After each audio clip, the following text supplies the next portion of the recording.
मैं सुकमा से कुछ दूर भीतर आया। भीतर में एक गांव मिला, डोलेरास। बताया गया कि ये गांव जो है आज से 3 साल पहले तक नक्सलियों का गढ़ था। 10 साल पहले तक तो पूरा ही गढ़ था। 3 साल पहले तक पूरे नक्सल प्रभावित क्षेत्र में माना गिना जाता था ये जो गांव है। लेकिन ये जो हॉस्टल मैं दिखा रहा हूँ, ये यहाँ पिछले 25 सालों से अधिक हो गए हैं, यहाँ संचालित हो रहे हैं। इस हॉस्टल की तस्वीर देखिए और आप समझिए कि कितना खूबसूरत हॉस्टल है। हॉस्टल की बाहर की तस्वीर देखकर आप समझ सकते हैं कि हॉस्टल अंदर से कितना खूबसूरत होगा। इधर जो है सब्जियां लगाई गई हैं कि बच्चे इसी सब्जियों को जो है लगा पाएँ और उसके बाद जो है सब्जी के रूप में खा पाएँ। तो हरी हरी सब्जियां हैं, भिंडी लगी हुई है, उधर आपको और सब्जियां दिख जाएंगी। और काफ़ी व्यवस्थित रूप से जो ये हॉस्टल है ये यहाँ संचालित हो रहा है। मैं जब आया तो मेरे को बहुत खूबसूरत लगी ये तस्वीर जो है, तो मैं सोचा इस तस्वीर को मैं आपको दिखा दूं। सूर्य नमस्कार करते हुए बच्चों की तस्वीर यहाँ पर चिपकी हुई है, बनी हुई है, पेंटिंग बनी हुई है। पेंटिंग को आपको देखकर समझ सकते हैं। और इधर सबसे अच्छी चीज़ देखिए, जब हॉस्टल में आया हूँ तो बच्चों का जो चप्पल है, जो स्कूल के बच्चे हैं पढ़ने वाले, उनका चप्पल कितना सुव्यवस्थित तरीके से लाइन से रखी गई है। उसके अलावा अब ऊपर हम चढ़ते हैं तो ऊपर में ये पेंटिंग की गई है और पेंटिंग बहुत अच्छी दिख रही है। ये आदिवासी महिला की पेंटिंग आपको दिखाई पड़ेगी। और उसके बाद सूचना पटल लिखा गया है। सूचना पटल में तो कुछ लिखा नहीं गया है, लेकिन यहाँ पे लिखा गया है मुस्कुराइए आप बालक आश्रम डोलेरास पर है। डोलेरास का आश्रम दिखाने के पीछे मकसद ये है कि ये नक्सलगढ़ कहा जाता था। उस नक्सलगढ़ में इतना खूबसूरत हॉस्टल संचालित हो रहा है, उसको इसीलिए मैं दिखा रहा हूँ। इधर एक तस्वीर मैं दिखा देता हूँ आपको। एक तस्वीर के बारे में पहले मैं पूछ लिया हूँ, उसके बाद आपको एक तस्वीर दिखा रहा हूँ। ये तस्वीर देखिए, अब आप समझेंगे या आपके मन में सवाल खड़ा होगा कि भाई ये हॉस्टल में इस महिला की तस्वीर क्यों लगी हुई है। इसमें नाम का जिक्र नहीं है, लेकिन यदि अधीक्षक से बातचीत होगी तो हम पूछने का प्रयास करेंगे। बताया गया कि ये जो महिला है, ये जिस भूमि पर आश्रम बना है उस भूमि को महिला ने दान किया था और दान करने के बाद में इसी भूमि पर जो है आश्रम संचालित किया जा रहा है। आश्रम को बनाया गया फिर संचालित किया गया। अंदर चलते हैं, अंदर क्या कुछ है अंदर मैं दिखाता हूँ। ये जो है एक हॉल है और इसी हॉल में जो है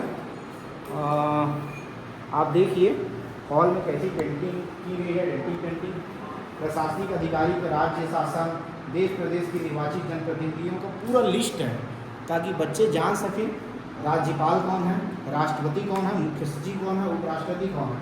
तो सारे नाम लिखे गए हैं। उपराष्ट्रपति बदले कुछ ही दिन हुए हैं, लेकिन बस्तर में वो भी अपडेटेड है।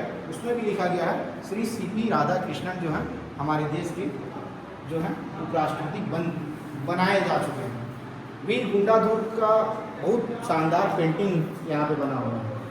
और उसके अलावा यहाँ पे एक चीज़ दिखाता हूँ आपको। ये अधीक्षकों का नाम है, अधीक्षक का नाम देख लीजिए। तो इसमें एस.एन. दुबे अधीक्षक 2006 से अब तक मौजूद हैं। और अधीक्षक सर भी आ गए हैं, उनसे बातचीत कर लेंगे। सर, बाहर एक पेंटिंग लगी हुई है महिला की पेंटिंग किसकी है? सिर्फ वो महिला उन्हीं का है सर। यहाँ वो 5 एकड़ की ज़मीन दान दी है आश्रम बनाने के लिए। आश्रम बनाने के लिए ज़मीन दान की है। अच्छा, वो तो हम बता दिया था ज़मीन दान की है। सर, वो महिला का नाम उसमें जिक्र नहीं है। श्रीमती दुले नीचे में नाम क्यों नहीं लिखा गया सर? नहीं लिखे थे, मैंने निवेदन किया था पेंटर लोगों से और नहीं लिखे, भूल गए। और अभी तक ऐसा ही है। लिखवा देना। ठीक है, कोई नहीं। और इधर देखिए चित्रकूट जलप्रपात की भी तस्वीर बनी हुई है। अब हम आपको अंदर हॉस्टल दिखाते हैं, अंदर छात्रावास दिखाते हैं। सर, आप छात्रावास घुमाइएगा हमें? जी। चलिए सर, घुमा दीजिए हमें छात्रावास। तो छात्रावास आपको दिखाते हैं कैसा छात्रावास है। पूरा चारों तरफ कुछ ना कुछ जो है तस्वीरें, पेंटिंग आपको दिखाई पड़ेगी। बहुत शानदार तरीके से सजाया गया है। सर, इसको कब से ऐसा सजाने में मेहनत किए हैं आप? अरे 2025 फरवरी 2025 में अपन शिफ्ट हुए हैं सर। ऐसा यहाँ से जी। तो लगभग वो जनवरी 2025 में जो है पेंटर लोग आए थे, पेंटर लोग यहाँ पे आए थे धनतरी से। हाँ, तो उन्हीं के द्वारा ये सब कराया गया। ऐसा मतलब ये जो है अभी नया बना हुआ है। नया ऐसा इसीलिए जो है इतनी खूबसूरत दिख रही है तस्वीर। ये बच्चे हैं यहाँ पर। कौन सी कक्षा है? पहली कक्षा है। इधर आ जाइए। इधर जो है बच्चे पढ़ाई कर रहे हैं। सारे बच्चे जो है बैठे हुए हैं। जय हिंद। जय हिंद। कौन सी कक्षा के हैं सर बच्चे? ये पहली के सर। पहली कक्षा के हैं। पहली कक्षा में जब हम प्रवेश किए हैं तो जो पेंटिंग स्कूल में लगी हुई है, छात्रावास में लगी हुई है, वो पेंटिंग देखिए। बच्चे पेंटिंग के माध्यम से गिनती सीख पाएँ, महीना कौन कौन सा है उसको जान पाएँ, कौन कौन से वार होते हैं, कितने वार होते हैं उसको जान पाएँ। उसके डिटेलिंग में पूरी पेंटिंग लिखी गई है, पूरी पेंटिंग बनाई गई है, 12 खड़ी भी लिखा गया है। उसके अलावा जो है जो स्वर मात्रा हम पढ़ते हैं वो लिखा गया है। ABCD अल्फाबेट जो होता है वो पूरा जेड तक लिखा गया है। बच्चे आसानी से इसको पढ़ पाए, समझ पाए। उसके विद पिक्चर आप समझिए, ABCD जब लिखा गया है तो इसमें आप समझिए ये पूरा सब कुछ, E for elephant, A for Apple, B for ball, ऐसा जो है बच्चे आसानी से समझ पाए, इसलिए इसे ऐसा लिखा गया है। तो ये इतना खूबसूरत तरीके से बस्तर के अंदरूनी इलाके में ये जो हॉस्टल है संचालित की जा रही है। दूसरे कक्षा में चलते हैं सर, दूसरे कक्षा में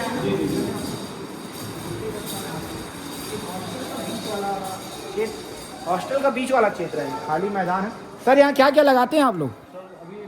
खाली पड़ा था, लौकी लगा दिए, सेम लगा दिए, कुछ कुम्हड़ा लगा दिए सर। ऐसा इसी से बच्चे जो हैं जी बच्चों के लिए खाना इसी से बनाया जाता है? खाना तो फिलहाल मंगाया जाता है बाहर सर, किचन गार्डन के रूप में सर। किचन गार्डन के रूप जी, में। ऐसा ये दूसरी कक्षा है?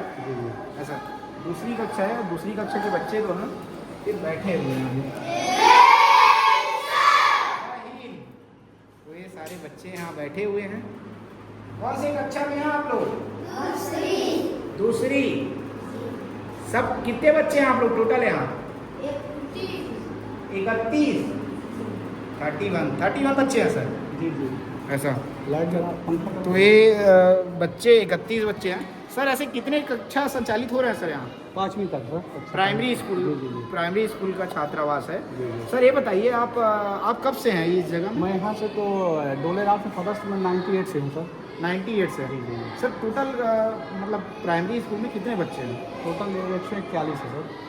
टोटल 141? जी 141 है सर। तो उसमें से 134 आश्रम के और बाकी कुछ बच्चे गांव से आना जाना। गांव से आना जाना। घर से आना जाना। ऐसा तो कितने गुरुजी हैं, कितने शिक्षक हैं सर? 2 शिक्षक हैं। जी 2 शिक्षक। तो ऐसा कितने सीट है सर बच्चों के लिए हॉस्टल में? 100 सीट है, स्वीकृत सीट 100 है सर। 100 स्वीकृत सीट है। जी। लेकिन एक्स्ट्रा जो बच्चे हैं वो यहाँ हैं। और बाकी सर सबसे अच्छी खबर है कि मिडिल हमारे यहाँ रहते करीब 25 बच्चे मिडिल वाले भी रहते हैं। ऐसा यहाँ रहते हैं? जी। तो मिडिल का स्कूल कहाँ संचालित होता है? सर आज पुराना आश्रम यहाँ से मुश्किल 500 मीटर दूर है। वहाँ मिडिल स्कूल संचालित होता है। मिडिल के बच्चे यहाँ रहते हैं। खाना सर ये खाएंगे। बताइए प्राइमरी के आप 141 बच्चे बताए, तो शिक्षक 2 ही हैं। जी। तो 2 शिक्षक पूरे 5 क्लास और 141 बच्चों को कैसे पढ़ाते हैं? अब सबसे बड़ा अब देखिए सर, ऑनलाइन के पूरी आजकल के ऑनलाइन सिस्टम है, हर चीज़ तो ऑनलाइन मोबाइल से होता है। तो जैसे 5वीं वाले बच्चे 4थी में बैठा दिए, 4थी वाले 3री में, ऐसा करके सब काम चलाते हैं अपन लोग भी कुछ काम करते रहते हैं। जब फुर्सत मिलता है तो क्लास में आते हैं। तो समस्या नहीं होती है? अब समस्या तो होती है सर। अभी हमारे गांव वाले जनप्रतिनिधि लोग कलेक्टर महोदय से मिले थे सर, तो कलेक्टर साहब के द्वारा आश्वासन दिया गया है। अब देखिए कब तक क्या करेंगे सर। देखिए डोलेरास में बहुत खूबसूरत आश्रम संचालित हो रहा है। मुझे लगा ये आश्रम दिखाना चाहिए, और भी दिखाने को बहुत कुछ है। मतलब बहुत सुंदर तरीके से इस हॉस्टल को, इस छात्रावास को सजाया गया है, संवारा गया है। और सबसे बड़ी बात यह है कि जब इस हॉस्टल को संवारा गया है और ये हॉस्टल संवारा गया है, इसको मैं दिखा रहा हूँ, तो बड़ी बात यही है कि ये नक्सलगढ़ था एक टाइम में। अब नक्सलगढ़ में इतनी खूबसूरत तरीके से हॉस्टल को संचालित की जा रही है। आप देखिए सरकार पूरी तरीके से इतने अच्छे तरीके से हॉस्टल संचालित कर रही है। 141 बच्चे हैं, लेकिन पढ़ाने के लिए 2 शिक्षक हैं। यदि यहाँ और गुरुजी दे दिया जाए और शिक्षक दे दिया जाए तो कितना खूबसूरत हो जाएगा, कितनी चीज़ें बदल जाएगी, कितनी चीज़ें अच्छी हो जाएगी। तो थोड़ी बहुत अभाव है, थोड़ी बहुत कमी है। कोशिश करनी है सरकार को, कोशिश करनी है जिला प्रशासन को कि इस कमी को दूर करे और बच्चों का जो जीवन है, बच्चों का जो भविष्य है, उसको संवारने में सरकार और प्रशासन मदद करे। बाकी बहुत अच्छा काम जो है डोलेरास जो स्कूल है, डोलेरास छात्रावास है, यहाँ किया जा रहा है।